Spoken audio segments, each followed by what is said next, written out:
All right, so I'm going to be the most excited person when it comes to planning you'll ever meet. I promise you. Very few people get excited about this topic, and I will bring as much energy as I can to make sure you guys are good for the next 3 hours. Now, one thing we can do is it's going to be very interactive. So I will ask questions, and you guys will be leaving here with a plan on how to take on 17. And I would argue better than probably you've had a plan before. I'm actually that confident. One of the reasons why is very few people even make a plan. So I have a pretty good understanding of what I'm betting against. The reason why we started this was because this is how I planned my life for the past decade. And it's worked out fairly well in the sense of not necessarily the results, but the lack of surprises that I've experienced in my life. Surprises are like fun when it's a birthday, but it's not fun when like your business is falling apart or your marriage is falling apart, right? Those surprises aren't good. And there's ways you can avoid that. And I argue that planning is the best way to avoid that stuff happening. Are our wants in line with what we want? So the question I ask on that is, how balanced are your goals?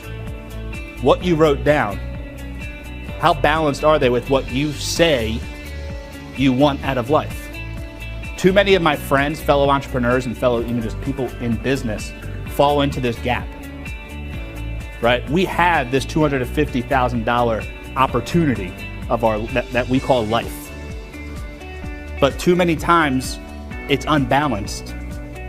And when you drive a car with the wheels not balanced, what happens? You eventually will stop. And some of us have hit these points where we've had to stop. And that's what I'm going to try to help you avoid when it comes to planning this. And he asked me a very simple question, and he said, where do you see yourself in 15 years? I have no idea, right? Where do you see yourself in 15 years? And what happened was, it was an eye-opener to me that I never reset my long-term goals.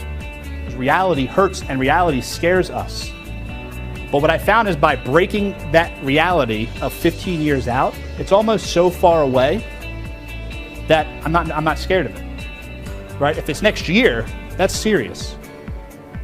The other thing that's interesting, and I did some research about it, but your life cycle, on average, the major changes that happen in your life is every 15 years. We get stuck in the 1-year goals. And the way I relate to 1-year goals is that's like treading water. Who loves to tread water? Right? Where are those fitness buffs? Yep, figure there's one. He's like, yeah, I love doing it. I'll do it for an hour. Right? What happens after you tread water for longer than you can tread water? You drowned. You cannot swim anymore. So what I relate it to is all of us who set these 1-year goals, we're treading water. We're trying to get to the next year. Change your focus to that 15 years and you'll finally start swimming. You guys, who has kids here that are doing homework on their own right now? Or who have been in that phase? How many times do they tell you, well, I work better with the TV on? And what do you say to them? And then what do you go do? Right? You cannot multitask. Anyone who tells you they can is lying. You can partial task, you cannot multitask. You cannot do two things at once. So how do you create a plan that's tough enough to withstand reality? And what we call that is the whatever you want plan. So WYW plan. The whatever you want plan was created because one of our distributors for one of our businesses asked, he said, I want to make $1 million this year. I said, great, let's do it. Here's what you want to do. We stepped him through it step by step, and we created a plan for him to follow that he could do on a smaller chunk, right? To say you want to do $1 million, that's a big goal. How do you break it down? We broke it down, and he crushed it. Action-based goals are super easy to measure because you just got to show up. And if you can't even get yourself to show up, what makes you think you're going to get the result? And I would challenge you guys that if you had employees give you the excuses that you give yourself for why you don't get what you want out of life, you would fire them. And if you wouldn't, you're an idiot.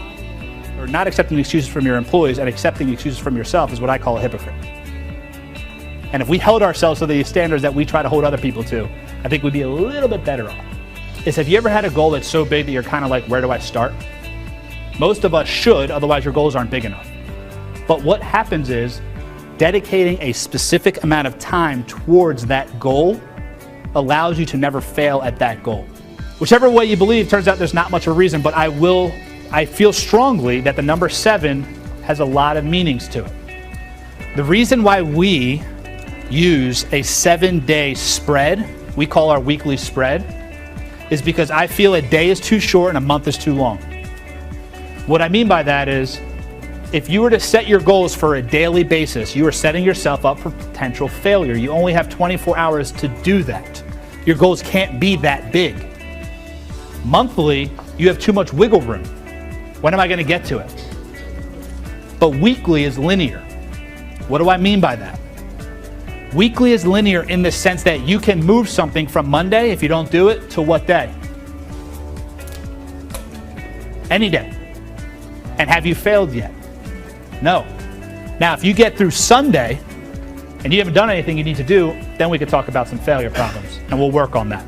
But having that ability to be able to move things from one day to the other, that is why the 7-day view, I think, is so valuable. What I found is the more I'm grateful, the easier it is for me to find the growth opportunity in bad situations. Where's the growth? How can I grow from this? And you hear people talk about it all the time, but when you're in that spot, it is difficult. So take a second and write down one thing that you're grateful for this week. If we treated our lives like we do our business, we would have better lives. I promise you that. But too many times we sit there to try to build our business for what? So we can have a better life. That's contradicting itself, right? That's doing all the right things for the wrong reasons. If you want to execute a plan properly, you need to have visual cues on both sides, the execution and the plan. Well, here's the deal. I joked about how I'm bringing a written tool into this in 2017. Social media is the new water fountain, right? New water cooler where people talk. Everybody knows what's going on in everybody's life. You either manage that flow into your business or it's going to manage you. Humans cannot do that, which means your employees cannot do that. If you think they're happy because business is going well, be careful. You don't know what's happening in their personal life. And if you say, well, I don't really want to know what's happening in their personal life, you will see the results affect the business eventually. The question I ask you again is, do you want to be in front of it or behind it? Cleaning that mess up is really difficult. Has anyone had to do that before? Right? Major personal issue happens in one of your employees' life. All of a sudden, that top employee is no longer a top employee. That's dangerous and that's scary. The reason this tool works in businesses better than any other tool that I've seen out there is because it's not just for business. This encompasses their entire life. Business is just part of their life. And you're showing respect to that, and your employees are now using your business as a vehicle to get what they want out of life. If your employees thought of your business like that, they would love coming to work every single day. But a lot of employees are scared to share because there's no space to do it. This is a controlled way to do it and a way for them to put their entire life onto paper so that you guys can actually see a little bit more transparency. What's the next step when you get knowledge? To do what? Use it. Take action. Implementation. Implementation is key. This is what we do as a business. This is not me selling you on what you should do or you should bring this in. This is what we do as a business because I think this is what you guys should do in order to implement any system, whether it's LP or something else, any system, is follow this. First, explanation workshop. Explanation workshop. What we do is we come in for, depending how big the company is, either a half day or a full day. And it's not this presentation. We explain everything about the planner, how it works, why it works, how to use it, everything. There's budgets in the planners, there's calendars in the planners, there's exercises that we have staff do to help get themselves more centered. A full or half day workshop also lets your employees know that you value what the system is you're about to implement. Following over, physical representation of whatever it is you're doing, whether it's a poster, whether it's a mascot, whatever it might be, not digital. Hey, here's an email I sent you. Here's a PDF. You can print out. No. If you want them to take it seriously, there needs to be a physical representation. That's why when we come into the offices, we bring these LPs, just like we did with you. And we walk them through the program and we prep their next week. Physical representation. Everyone needs to use it. It's non-negotiable. We got to use it. Here's what we're doing. And then finally, quarterly evaluations and check-ins, open space for Q&A. Welcoming people to ask questions. This doesn't make sense. How does this work? Cool, let's sit down and talk. Now, this is all stuff you can do on your own. That's why I gave it to you. This is literally what we do. It's not me trying to hire them. We come in and we stick with a company for a year because it's not something, I hate when you have consultants that are like, oh, come in for 1 day. It's gonna cost you 20 grand and we're gonna fix everything. I'm like, all right, at least give me a better pitch. Like, if you're gonna waste my time, give me something better than that. You can't fix everything like that. It takes time. It took enough time to mess it up. It's gonna take at least that much time to fix it. So we come in, we do all these things. We keep in touch with your employees. We keep them on our weekly emails. We come in quarterly and we do quarterly reviews. These books, if you look at them, this is not a year. This is 90 days. It's a quarter. 2 reasons. 1, because now at the end of the quarter, you can reevaluate as to where you're going for the year. 2, is it allows people to do it to completion. If you can't do something for 90 days, man, you got bigger issues. And again, constant implementation. A lot of companies that we go into can't possibly put the time in that we put in to help their employees actually implement this system. That's why we come in.